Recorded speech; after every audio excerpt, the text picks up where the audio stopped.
السلام علیکم ورحمۃ اللہ وبرکاتہ۔ بسم اللہ الرحمن الرحیم، نحمدہ ونصلی ونسلم علی رسولہ الکریم، اما بعد۔ آج ہمارے ہاں 3 سوال آئے ہیں، یہ اپنا نیٹ ورک ہانگ کانگ کی طرف سے۔ پہلا سوال ہے کہ میں ایک فلپینی ہوں، میرا شوہر پاکستانی فارم 8 والا ہے، کوئی ملازمت نہیں کرتے، ISS لیتے ہیں، میں ایک ڈومیسٹک ہیلپر ہوں، میرے کام کے اوقات صبح 6:30 سے رات 8:30 بجے تک ہیں۔ میرا شوہر گھر کے کاموں میں کوئی مدد نہیں کرتا، اس کا کہنا ہے کہ گھر کے کام عورتوں کی ذمہ داری ہے۔ مجھے اپنے شوہر سے محبت ہے، مگر میں اس کی یہ بات بہت بری لگتی ہے۔ وہ اس پیج کو بلا ناغہ بلا ناغہ چیک کرتے ہیں۔ آپ مہربانی کر کے اسلامی تعلیمات کے مطابق اسے سمجھائیں۔ پہلی بات یہ ہے کہ فارم 8 آج کل شاید جو ہمارے سننے والے ہیں ہو سکتا ہے انہیں معلوم نہ ہو، پاکستانی فارم 8 والے سے مراد ہے کہ یہاں پہ ان کے پاس ہانگ کانگ ID نہیں، اور جس کی وجہ سے انہیں کام کاج کرنے کی اجازت نہیں ہے قانونی طور پر۔ تو ISS کا مطلب ہے کہ گورنمنٹ کا وہ ادارہ جو ایسے لوگوں کی مدد کرتا ہے فائنینشلی، جو لوگ کام کرنے کی پوزیشن میں نہیں ہیں قانونی طور پر۔ تو ڈومیسٹک ہیلپر جو گھروں میں کام کرنے والی عورتیں ہیں، ان کو ڈومیسٹک ہیلپر کہتے ہیں۔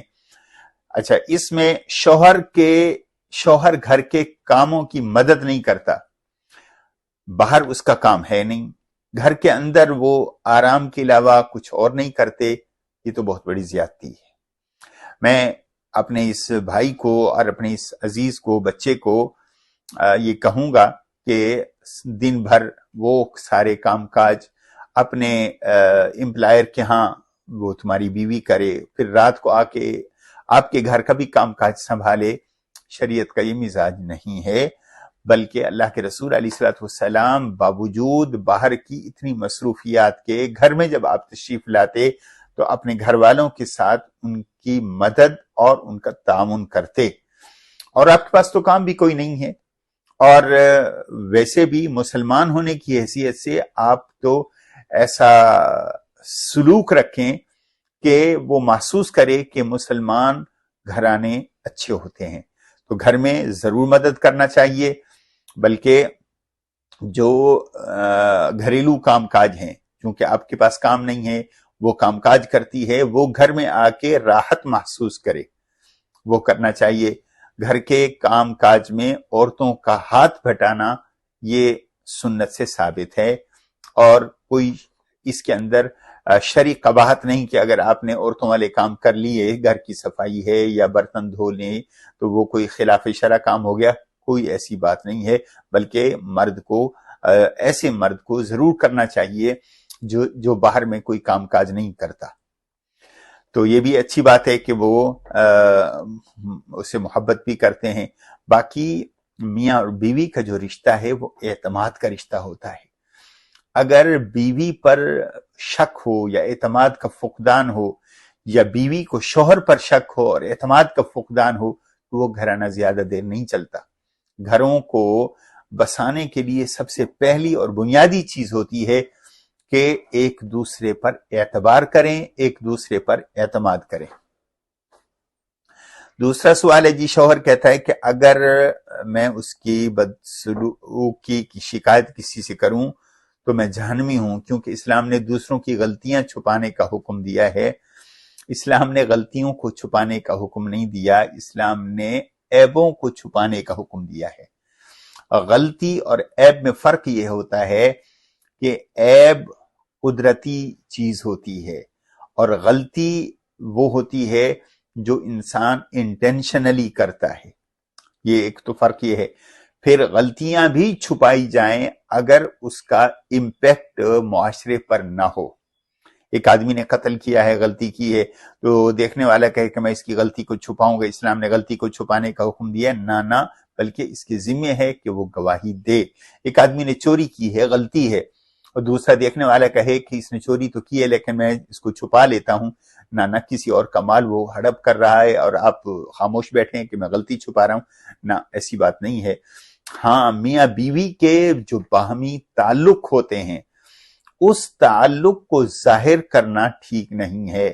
رات میں میاں اور بیوی کا آپس میں جو تعلق ہے اور ان کا معاملات ہیں، تعلقات ہیں، اس کو لوگوں کے سامنے ظاہر نہ کرنے کا حکم ہے، وہ ہے۔ باقی غلطیوں کو، ایسی غلطیاں کہ جو دوسروں کے حق کو سلب کر دیں یا دوسروں کے حق کو ضائع کر دیں، دوسروں کے حق کو ہڑپ کر جائیں، ایسی غلطیوں کو چھپانا جائز نہیں ہے، بلکہ انسان سے جس سے غلطی ہو رہی ہے اس کو اصلاح کر دینی چاہیے۔ شوہر کی باتیں کسی کو بتانا حرام ہے۔ ہاں، شوہر کی وہ باتیں جو میاں اور بیوی کی آپس کی ہیں ان کو بتانا ناجائز ہیں۔ اگر کوئی مسئلے کی بات ہے، کوئی طلاق کی بات ہے، کوئی معاملات کی بات ہے تو اس کے بتانے میں کوئی گناہ نہیں ہے۔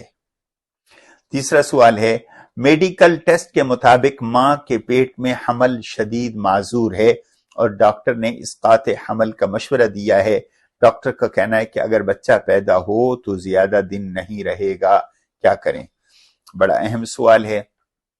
اس سلسلے میں حکم یہ ہے کہ اگر بچہ یا حمل کی وجہ سے عورت کی اپنی صحت کو شدید خطرات لاحق ہوں یا اس کی زندگی کو خطرات لاحق ہوں تو اس صورت میں حمل کو کسی بھی مرحلے پر ساقط کرانا، اس کو گروانا، اسقاط کرانا وہ جائز ہے، اس میں گنجائش ہے اور اسقاط کرایا جا سکتا ہے اگر ڈاکٹر مشورہ دیں۔ اور اگر حمل کے ابتدائی ایام ہیں، 4 مہینوں کے اندر اندر یہ ڈیٹیکٹ ہو گیا کہ ہونے والا بچہ معذور ہوگا تو اس صورت میں بھی اس ماں کو اور باپ کو اختیار ہے کہ وہ اسقاط کرا سکتے ہیں، شرعی طور پر اس میں کوئی ممانعت کی بات نہیں ہے۔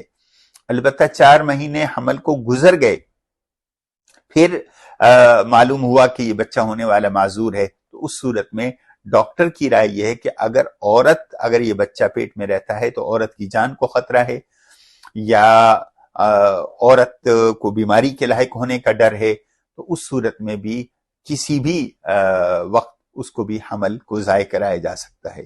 اور اگر ایسی بات نہیں ہے، 4 مہینے سے زیادہ گزر گئے اور ایسے خطرے والی بات بھی نہیں ہے تو پھر حمل ساقط نہیں کروانا چاہیے، 4 مہینے سے پہلے کروا سکتے ہیں۔